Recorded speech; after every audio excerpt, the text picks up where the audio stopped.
Billy, I hope everyone watching likes spicy food What? because we got hot wings to talk about. Oh That's my right. god. Your Detroit Red Wings are 6-2-2 in their last 10. I hate that I love it. And we haven't even seen what they look like with their newest acquisition. But first, as always, I want to open this with a question. This is for you, and this is for you. If you're watching this on YouTube, get the fingies ready because down in the comments, I have a question for both of you. A lot of people participated in the last one, by the way. A lot of them Yes. even mentioned, like, I don't even comment on this stuff, but you told me to, so I'm going to. Shout out to you guys. Yeah, this is a good way to start this. With the Red Wings currently sitting in third place in the division, have your expectations for the season changed at all? And the main reason I asked this to Billy is because when we did our season predictions, he did not have the Red Wings making the playoffs. So my question is, have your expectations for this season changed drastically, a tiny bit? I'd be shocked if you said they hadn't moved at all. But same for you guys. While Billy's answering, head on down, and if you want to include what your prediction was before the season and maybe how it's changed at this point, what has changed if at all? So at the start, I recognized that this team had a lot of range in where they could land. Like the Red Wings had a lot of question marks on how are just like some of the younger guys that we're bringing up potentially going to play, all of these veterans that we're kind of bringing together, any of these undesirable players that left their previous teams. Like, how are we going to just tag all of this together? Like, essentially an entire new defensive core, like 3 or 4 new just like starters that are cycling in and out. We have 2 new goalies that enter the system. We had so much unknown, like so many unknown variables in this entire scenario that I recognize that we could have been like 5th worst in our conference. And I think at the higher end of things, we could have been a solidified wild card team. That was the range that I saw for this team. So that's why I guess somewhere in the middle of just barely missing the playoffs. Yeah, as of right now, I would be a little surprised if we don't. And that's not only speaking to how we're performing, it's speaking to how those other teams I thought they would be competing with us are. Buffalo, Pittsburgh, and Ottawa, who are the other teams that I had really fighting for those wild card spots with us. I haven't been impressed with any of them. And I've been very impressed with the Red Wings. We're, just over 25% of the way through the season? Like, you're getting a really good sample size of how these teams Mhm. can be. And yeah, a lot of things can change. And I know that Ken Holland used to say that if you were in the playoffs by Thanksgiving, it was likely that you were going to make it. I don't know if that really applies in today's NHL, but Statistically, yeah, there was something about like making it if you're in a playoff spot. I mean, the format has changed over the years, I'm mhm. sure, but it was like 70 something percent that you were gonna that you would make that you'd still be in the playoffs. Yeah, so things are looking very good for the Rings. So yeah, I'm gonna say that I feel like my range of where this team could be has definitely gotten smaller, and I would say that it's leaning towards the high end. Would I be surprised if we don't make the playoffs? Yeah, a little bit, because I think that we've Which seen what I this would team I can would argue is do. a big change because while Yeah. you hedged your bets a bit by saying like, well, it could be way down here, it could be, but you definitively by the end of it you landed not making the playoffs. So now Mhm. to say that you would be surprised if they didn't, I would say that's a pretty big change in expectation based on all those factors that you listed. Yeah, I would say so. It's just that,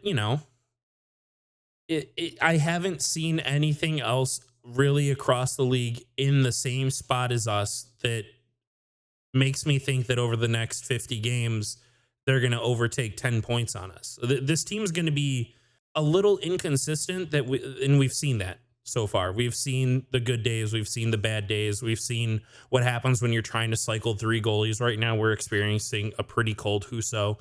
But I don't even want to say that. I want to say hot and cold. He played 2 games this week, and one of them was good, the other one Yeah. wasn't. So like Yeah. that's just kind of the cycle we are. Yeah, for me, I was already during my predictions. I don't think I made like an official prediction. I think we had you and Healthy Scratch do that to actually lay down the official predictions. But I just had them making the playoffs, and I was always thinking wild card. At this point, just with how competitive they have been, and I expect Patrick Kane is there to make this team better. I don't think there's a world where the team gets worse by adding Patrick Kane anywhere in your lineup, whether that's on the second line or third line. I expect them at this point. My expectations have gone up from I think they're going to make the wild card to I think they're going to maintain a top 3 spot in the division and not have to be in that wild card spot. With my floor being falling to the wild card if someone like the Leafs, if they do what they can do offensively and keep stringing wins together. But like you said, I look at teams like Tampa and Montreal, who are the 2 closest teams behind us, and I'm not impressed. So I would be surprised, given that those are the 2 teams that I believe even have a chance to catch us, not just in the wild card. Those are the teams chasing us for spot number 3 in the division. I would be shocked. Like, that was where my surprise would be if we fell behind those. I really think our only real competitor right now is the Leafs, because while we're 4 points ahead of Tampa, they've also played 2 more games than us. So we still have those in hand as well. Looking forward to seeing what you guys say in the comments on that one, because the expectations had to have changed. And we're going to revisit this hopefully in a week, looking at a team with our first glance at what the team looks like with Patrick Kane, and maybe the expectations shift a little bit more. Who knows? But we could start by looking back at the previous week. And it opened up against the Rangers, which that was the one where I believe you predicted it was going to be a straight up L. And I said, I'm hoping we squeezed out an OT loss. I think ended up being, I think you got those exactly reversed. I think you said that it was just going to be a loss. And I was like, I'm really hoping for the OTL, but hey, I'll take it. Yeah, I'm just being honest. I mean, take a dub, but I can't. I know we both thought it would be a loss, and it was. So it was a 3-2 loss, a much better game than the first time we played them. I agree with that concept for many reasons, because we didn't give up as many goals, but we didn't give up 5. We didn't go down 5-0 to open the game. Yeah, but I think we could have. I think that there were a lot of really good chances for those Rangers, missing empty nets. Like, it was kind of wild how that wasn't high, being better than the last time we played. That's very true, but it still felt like we were outclassed for majority of that game, and you can really kind of narrow it down to like 23 seconds were the time between our 2 goals. So just, putting them on their heels and capitalizing it right away, that's good. You need to be able to do that in the NHL. If you can put a team back and then stomp on them a little bit for a quick second, it's good, but it still looked like we were the worst team for a majority of that game. Yeah, and we talked about having 3 goalies and Husso kind of being hot and cold. That was one of the games where he was better. He was one of the reasons that we were even in that game. And I'll take the opportunity now just to talk about something we've mentioned in the Discord. Make sure you join the Discord. We talk a lot of Red Wings in there. I'm loving having 3 goalies.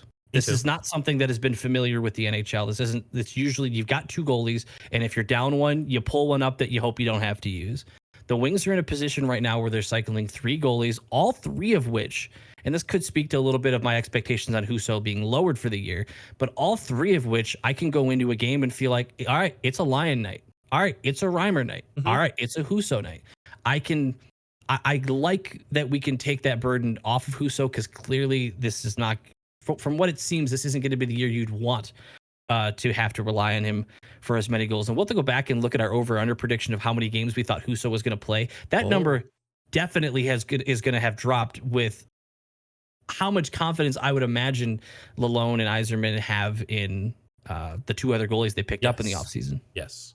On a bit of a more negative note is the end of that game, Josh. I was angry.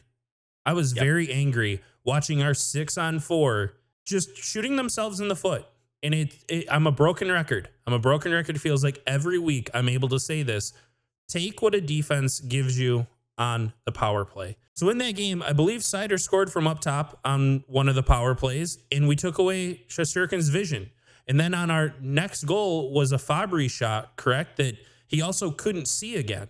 So we were finding ways to take shots that he couldn't see, and the puck was ending up in the net. But for whatever reason, we get a 6-on-4 to close out a game, and we keep giving the puck down to Robbie Fabry in the back right corner, bottom right corner, and he just keeps trying to pass through 2 to 3 defensemen. Why are we doing this? If you have a numbers advantage, it really comes down to really simple math of saying if we have 6 guys on the ice, we have a better advantage across the entire offensive zone. When you then collapse it down and you only put 3 guys down that are real offensive threats in a moment, and the defense can just collapse their 4 down. Now you're playing 3-on-4 just below the hash marks. It's awful. You need to do something different. Please just put that puck up top and start firing them on net. We wasted many, many seconds, just about that entire opportunity, passing the puck up and down the right side, just trying to get them to open up down low. I'm sick of it.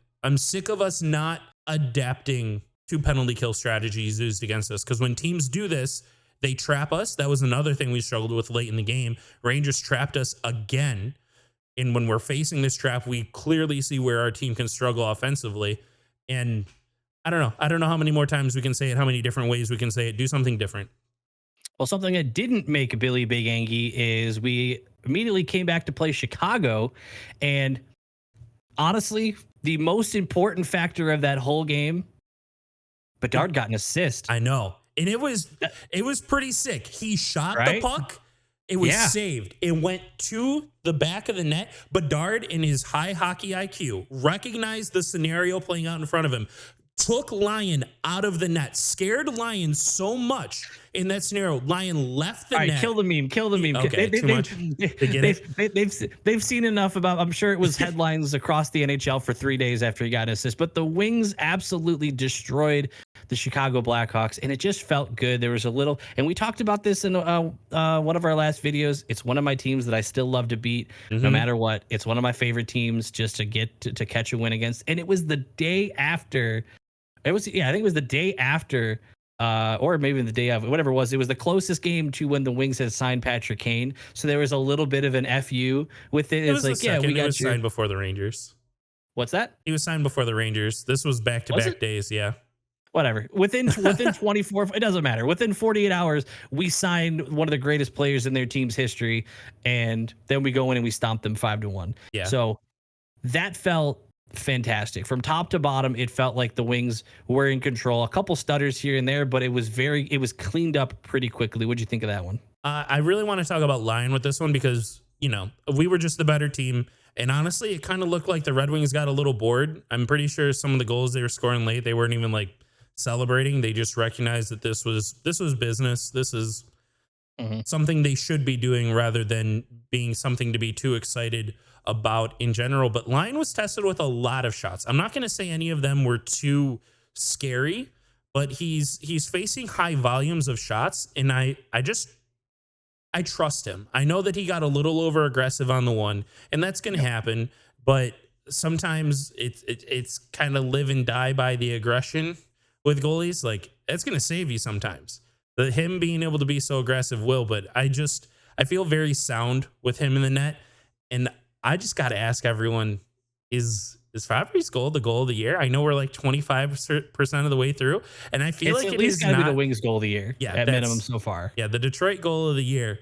And I'm very surprised at how little actual national attention it's got. I brought it up to a couple of my friends who are fans of some other teams, and they're like, he did what? And I show it to them. They're like, how did I not see this? It's the one-handed windmill over, and then he gets him back. They didn't on want the to make Bedard side. Look bad. He was on the ice, so yeah, he was right there. If you took a photo of the puck entering, there's Bedard and Fabry, and Bedard isn't the one who scored. So. If you guys haven't seen that goal, just look up Fabry goal. It'll be the most recent video. But the Fabry goal against Chicago, it was phenomenal. A little one-hand windmill kind of through the defenseman. He finished off. It was a really good goal. You guys should check that out if you have not already. But that one was straight domination. There's not a ton to pick apart there. There's only stuff to really be happy about. Then most recently they take on Montreal. Now this ended up being a 5-4 victory in overtime. I got to watch a decent chunk of it, and then I stopped watching to do take care of other matters. And I come back and everybody, I look at our Discord and I see everybody getting pissed at Husso.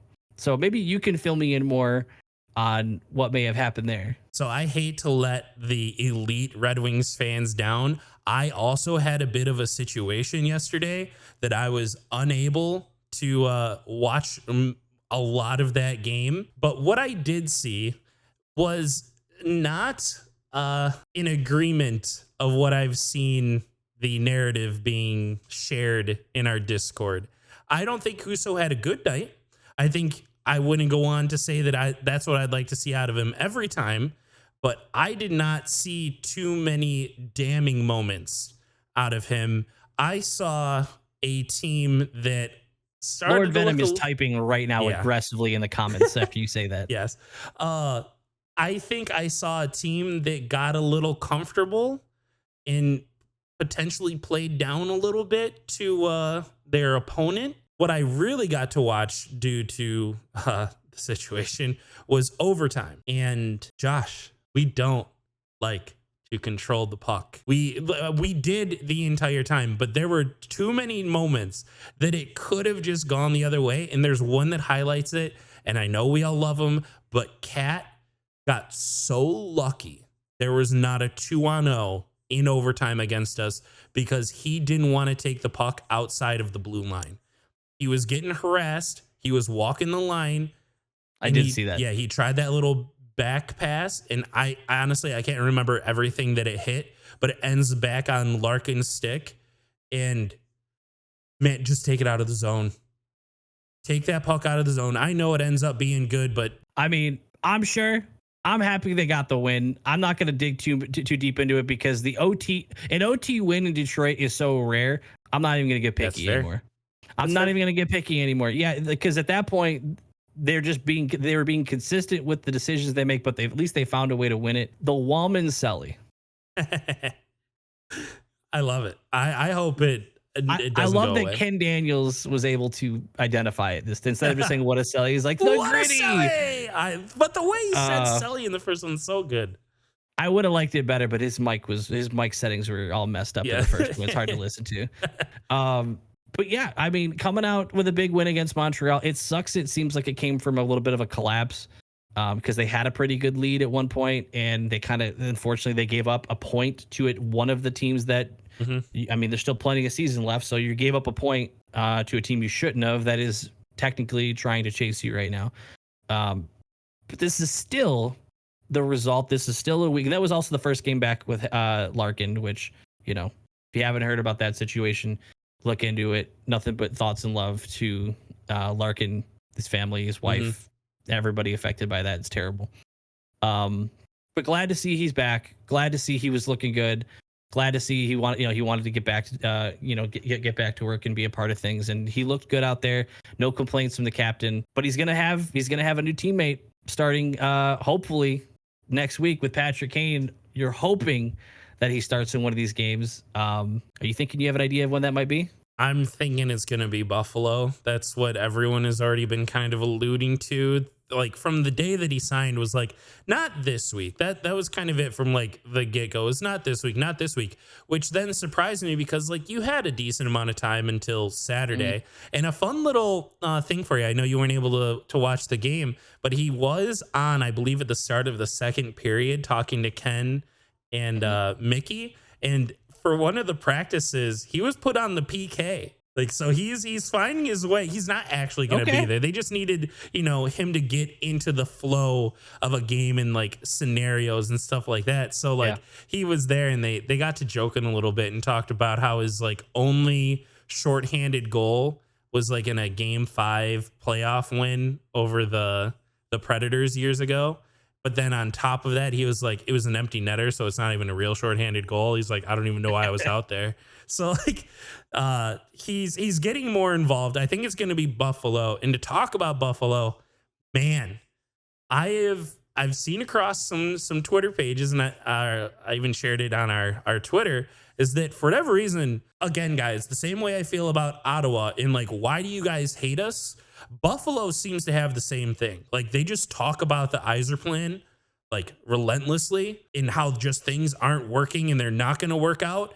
That's just projecting for Buffalo, though. Yeah. I mean, at this point, it could be from Ottawa too, but Buffalo. Someone in our Discord shared their starting lineup a few years ago Yeah. of what Buffalo's starting lineup looked like, and man, did they fumble some names. I don't have it Yes. handy on me, but yeah, that feels like projecting to me. Yeah, there's no doubt about that. And like they're experiencing a pretty disappointing season. I know they had high hopes, and I believed in them too. From what I could see out of one of their goaltenders, I thought they were going to be good. I thought that they would really kind of make that rise this year, and they aren't. A very disappointing season for them. They're 10, 12, and 2. Their last 10 are 3, 6, and 1.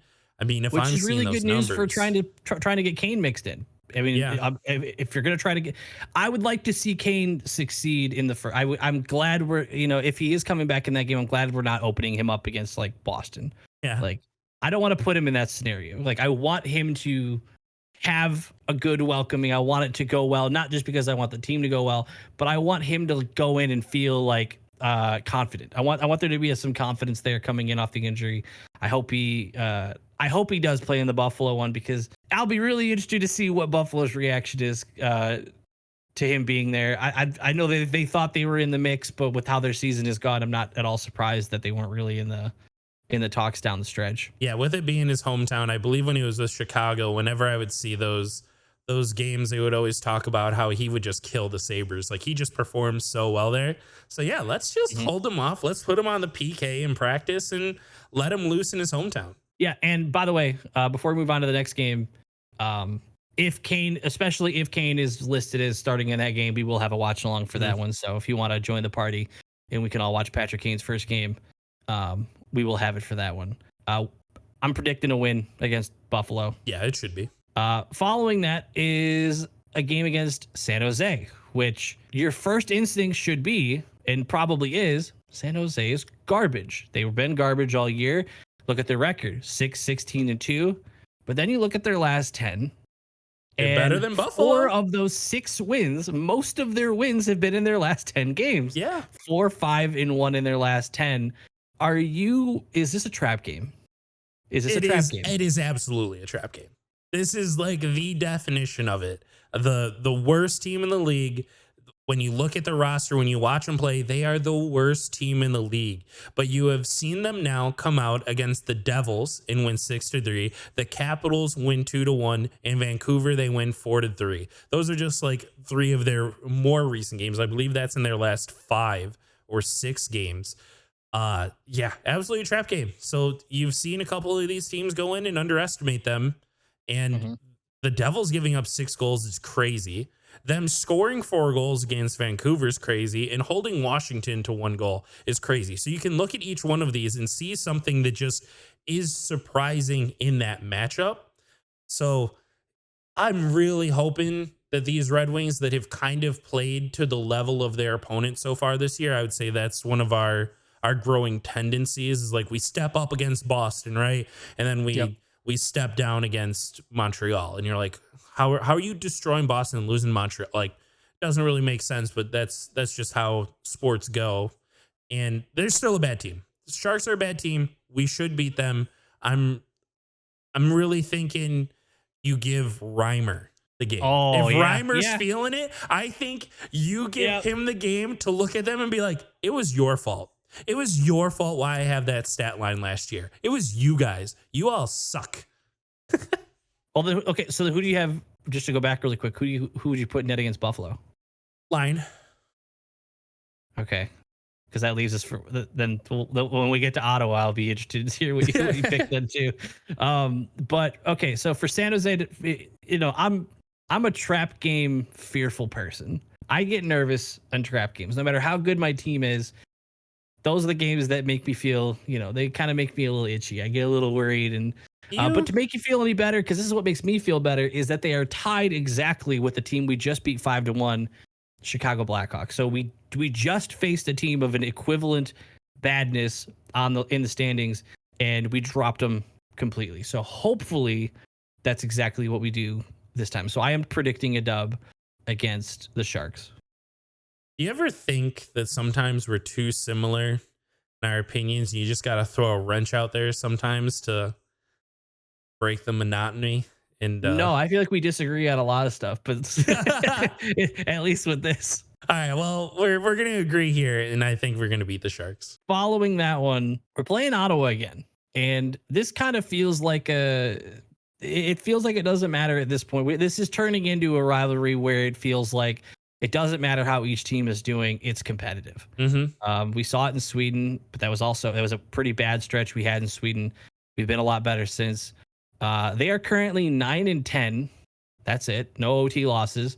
And their last 10, 5-5. And just to continue that of how much of a 500 team they are 7-7 at home, 2-3 in away games.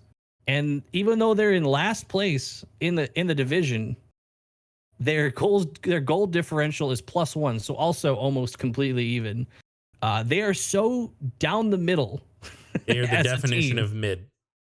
They are as mid as it gets. But the funny thing is, you can't even say that though, because like they're at the last in the bottom. division. So it's like Speaks to the division. Honestly, on that note, what you just said speaks to the competitiveness of this division. If you go look at the Central, I'm pretty sure 7-7 would have you, or like 9-10 would have you in like third place in theirs. So really speaks to how good our division is. But the big thing that came out in your stat line there to me is that they have had 14 home games already in 5 road games.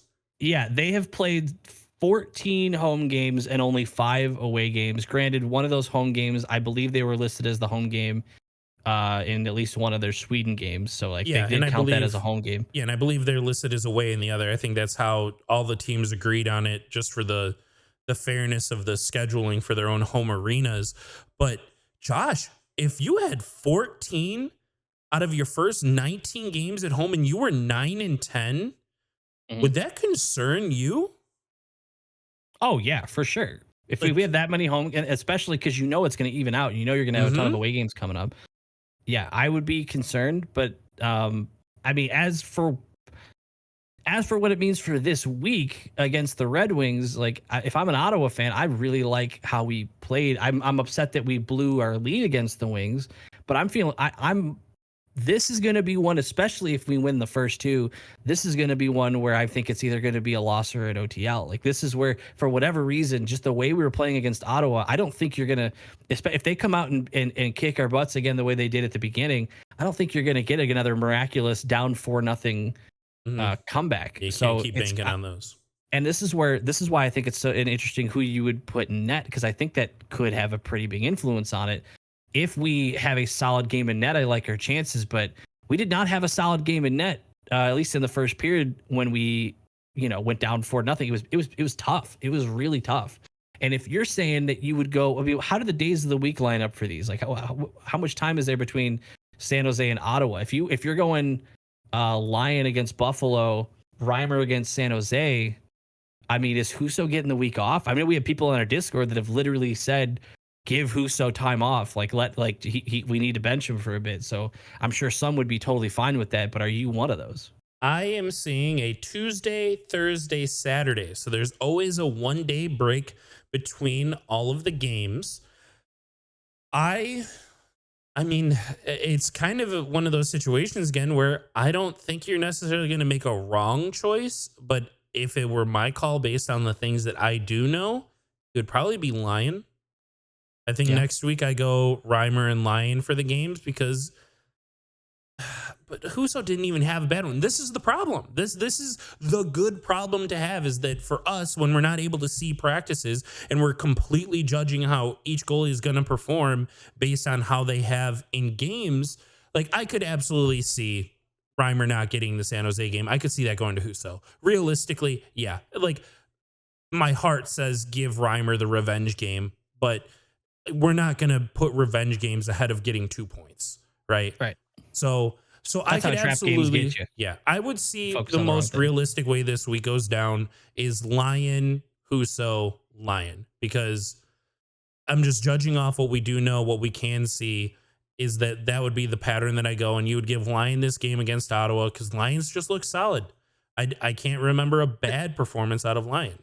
But that's what's so crazy about this trio that we have, is that when you say that, my immediate thought is I'm surprised we'd give a whole week off to Reimer. Mm-hmm. But you could say that about any of them. Yep. If you went Husso, Reimer, Husso, or Reimer, Husso, Reimer, I'd still be like, wow, we're going to go the whole week without using Lion. And I think that speaks for exactly what we talked about earlier, is that I'm not like ultra. It's not that I'm ultra confident in all three of these goalies. Like, I don't think they're all 1As, but I'm comfortable. I am comfortable with all three of them in net. And I like, anytime I find out who's playing, I'm never going, damn. It's not like years past where it's like, I mean, you don't have to go that far back. You can say like, oh, it's going to be Jimmy Howard. Then like, oh, that's the starter for the night. Okay, we got Jimmy in net. But if I go to a Wings game and I find out like Picard is in tonight, didn't that happen to us?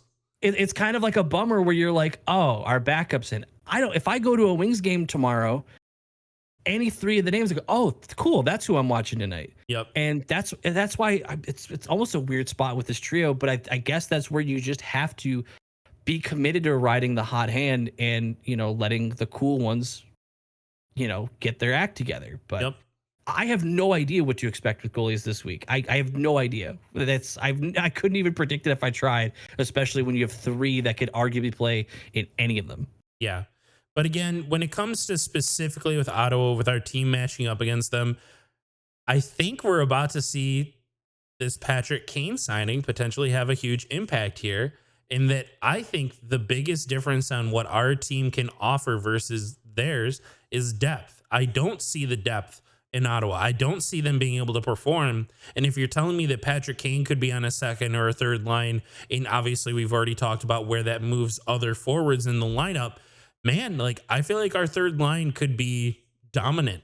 I feel like you could start seeing those Robbie Fabry on a third line, like putting in another goal a game effort in that scenario. And Ottawa would probably be one of the teams that you would be able to take advantage of that with. You would hope that your top lines can compete with their top two lines and, go head to head. And then you let Costin tear some people up on the fourth line. And I'm just hoping that Brady Tkachuk again goes full Tkachuk, because I'm just gonna label that on all three of the NHL Tkachuks that we've seen, and just keep getting a hothead taking themselves out of the game for a Michael Rasmussen. I'll do that any day. Give us your predictions. Throw them down in the comments. If you've already threw in, if you answered the question earlier, do that as well. And by the way, if you made it this far through the video, sub to the channel. We're almost to 1,000. You clearly enjoy the videos enough. We put out videos every week. We do watch-alongs every week. We want to interact with more of the Red Wing community and keep building everything up. So please hit the sub button, like the video, help more people find it. I promise he doesn't always do this. He's acting out right now, but we'll work on that together as a community, and we'll do it for you. Tell me if you like it.